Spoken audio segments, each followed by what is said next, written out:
আসসালামু আলাইকুম সুপ্রিয় শিক্ষার্থীবৃন্দ, আশা করি আপনারা সবাই ভালো আছেন।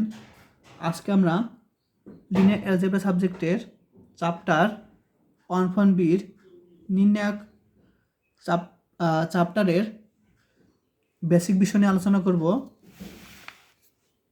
তো প্রথমে আমরা আলোচনা করব নির্ণায়ক কী।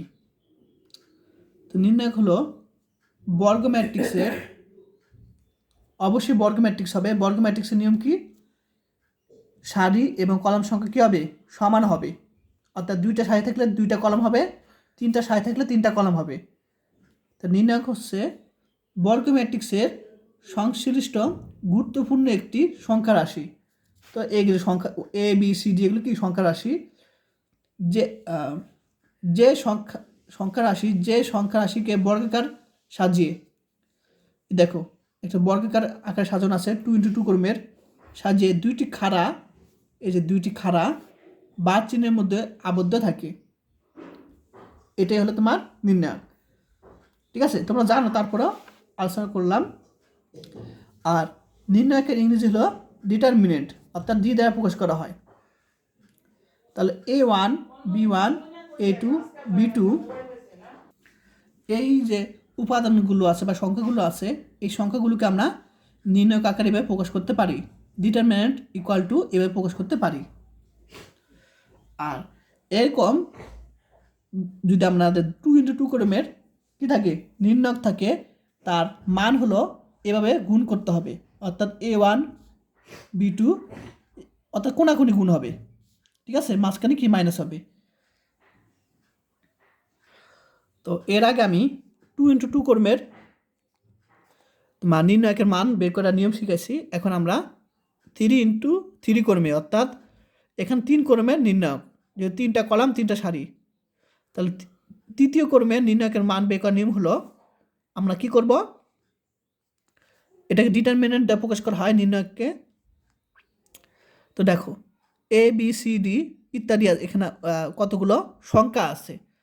তো এরকম সংখ্যাগুলোকে আমরা যদি পরীক্ষা থাকে, তাদের নির্ণায়কের মান বের করার নিয়ম হলো A1 রেখে দিব, অর্থাৎ A1 যদি ধরি, এখানে এই কলাম এই সারি বাদ থাকবে কি, এটুক থাকবে, তো এটার সাথে গুণ করব। দেখো B2 C3 গুণ করলাম, মাইনাস C2 B3 গুণ করলাম। ক্লিয়ার? আরেকটা বিষয় হলো, এখানে হবে প্লাস মাইনাস প্লাস, এই জিনিসটা মনে রাখবে সবাই, প্লাস মাইনাস প্লাস। তাহলে এখানে কি আছে, মাইনাস মাইনাস দিব B1। আবার যদি B1 ধরি, এই কলাম বাদ এই সারি বাদ, তাহলে এটুক আর এটুক থাকবে। তো আমরা কি করব, এটার সাথে গুণ করব, A2 C3 মাইনাস সূত্রের C2 A3 আমরা গুণ করব, প্লাস, এটা আগে কি প্লাস হবে, প্লাস মাইনাস প্লাস। আবার যখন C1 ধরবো, তখন আমরা এই কলাম বাদ সারি বাদ, তাহলে এটুক থাকবে। তাহলে A2 সাথে B3 গুণ করলাম, মাইনাস B2 সাথে A3 গুণ করলাম। তাহলে এভাবে তোমাদের কি নির্ণায়কের মান বের করতে হয় 3x3 ক্রমের ম্যাট্রিক্সের ক্ষেত্রে। এখন আমরা নির্ণায়কের অনুরাশি নিয়ে আলোচনা করব। তো আমরা এখানে ধরলাম কি, ডেল্টা ধরলাম বা ডেল ধরলাম। ডেল ইকুয়াল টু, এখানে আমরা কি কতগুলো সংখ্যার নির্ণায়ক আকারে আমরা কি ধরলাম, একটা নির্ণায়ক ধরলাম এখানে আমরা। এখন অনুরাশি জিনিসটা হলো, আমরা যদি এই যে একটু আগে আলোচনা করছিলাম, ঠিক আছে, যখন A1 ধরব, তখন এই কলাম সারি বাদ এটুক থাকবে। ঠিক একইভাবে যখন আমরা A1 ধরব, তখন এই কলাম এ সারি বাদ এটুক থাকবে, এটুক নিয়ে কী হবে, একটা নির্ণায়ক গঠিত হবে। আবার যখন আমরা B1 ধরব, তাহলে কলাম বাদ সারি বাদ, তাহলে এটুক আর এটুক নিয়ে আমরা কি একটা নির্ণায়ক ধরব। আবার যখন C1 ধরব, তখন এই কলাম বাদ সারি বাদ, তাহলে এটুক আর এটুক নিয়ে কি আমরা একটা নির্ণায়ক গঠিত হবে। তো এগুলো বলা হয় A1 এর অনুরাশি এটা, B1 এর অনুরাশি হলো এটা, এবং C1 এর অনুরাশি কি এটা, ইত্যাদি। আশা করি সবাই ক্লিয়ার। এখন আমরা শিখব নির্ণায়কের সহগুণক। নির্ণায়কের সহগুণকটা কি? নির্ণায়ক অনুরাশির মতোই, শুধু একটু চেঞ্জ হবে।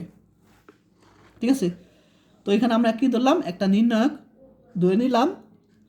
তো A1 এর অনুরাশি আমরা কি এগুলি পেয়েছিলাম, এটাকে B1 এর অনুরাশি এটা, C1 এর অনুরাশি কি এটা আমরা পেয়েছিলাম। এখন আমরা সবসময় -1 কী করব, গুণ করব প্রত্যেকটার সাথে। আর এই যে পাওয়া যেগুলো আছে সেগুলো কীভাবে চলে আসছে আমি দেখাই। এই যে তুমি দেখো 1 + 1 1 + 2, এখানে প্রথমটা হলো সারি, দ্বিতীয়টা হলো তোমার কলাম। ঠিক আছে। তো যখন আমরা A1 ধরব তখন আমরা অনুরাশি কী পাই, B2 C2 B3 C3 পাই।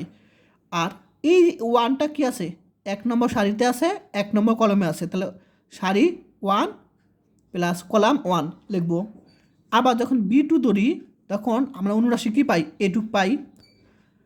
তখন আমাদের এই যে B2টা B1 যেটা আছে সেটা হলো তোমার 1 নম্বর সারিতে আছে, তাহলে সারি কি 1 প্লাস এই B2 কি 2 নম্বর কলামে আছে, তাহলে দেখো কলাম 2 দিলাম এখানে। ঠিক একইভাবে C3 ক্ষেত্রে দেখো এই যে এখানে 1 নম্বর সারিতে আছে, তাহলে সারি প্লাস কলাম, কলাম দেখো কয় নম্বর আছে, 3 নম্বর কলাম আছে, তাই 3 দিলাম। আর অনুরাশি তো আমি প্রথমে আলোচনা করলাম। আশা করি সবাই ক্লিয়ার যে অনুরাশি এবং সহগুণক নির্ণয়কের এই জিনিসটা সবাই বুঝতে পেরেছো। এখন আরেকটা বিষয় হলো যে উদ্ধ ও নিম্ন ত্রিভুজাকার নির্ণয়কের মান। দেখো আমি তোমাদের প্রথমে বেসিক ক্লাসে বুঝেছি যে উদ্ধ ত্রিভুজাকার ম্যাট্রিক্স এবং নিম্ন ত্রিভুজাকার ম্যাট্রিক্স। তো উদ্ধ ত্রিভুজাকার ম্যাট্রিক্সের নিয়ম হলো কি, আচ্ছা আগে ম্যাট্রিক্সটা দেখো। ম্যাট্রিক্স হলো উপরে কি থাকবে, উপরে এই প্রধান কর্ণের উপরে থাকবে কি শূন্য থাকবে, এটাকে বলা হয় নিম্ন ত্রিভুজাকার ম্যাট্রিক্স বলা হয়। আবার উদ্ধ ত্রিভুজাকার ম্যাট্রিক্সের নিয়ম হলো কী হবে, প্রধান কর্ণের নিচে কি শূন্য থাকবে, ভুক্তিগুলো কি শূন্য থাকবে। এখন এইরকম যদি থাকে তাদের মান বের করার নিয়ম হলো প্রধান কর্ণের উপাদানগুলোর গুণফলের সমান। অর্থাৎ আমরা যদি এরকম যদি ম্যাট্রিক্স পাই, নিম্ন এবং উদ্ধ ত্রিভুজাকার ম্যাট্রিক্স পাই, ম্যাট্রিক্সটাকে কিন্তু আমরা নির্ণায়ক আকারে আনতে হবে। নির্ণায়ক আকারে আনার জন্য আমরা যদি আমরা শুধু খাড়া লম্বাভাবে যদি দাগ দিই তাহলে নির্ণায়ক হয়ে গেল। আর নির্ণায়ক মানে মান বের করা। ঠিক আছে, কোনো ম্যাট্রিক্সের মান বের করতে হলে আমাদের নির্ণায়ক লাগবে। তাহলে আমরা যদি এখানে নির্ণায়ক বের করি, তা নির্ণায়কে বের করার নিয়ম হলো তাদের প্রধান কর্ণের উপাদানগুলো যদি আমরা গুণ করি, ঠিক আছে, তাহলে কি মান পেয়ে যাব।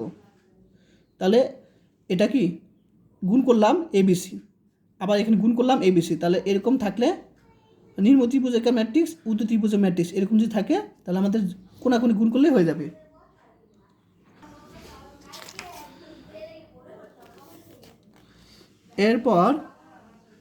এরপর রাতে আমার কিছু লাগবে না। তো আজকে ক্লাসে পর্যন্তই, সবাই ভালো থাকবেন। আল্লাহ হাফেজ।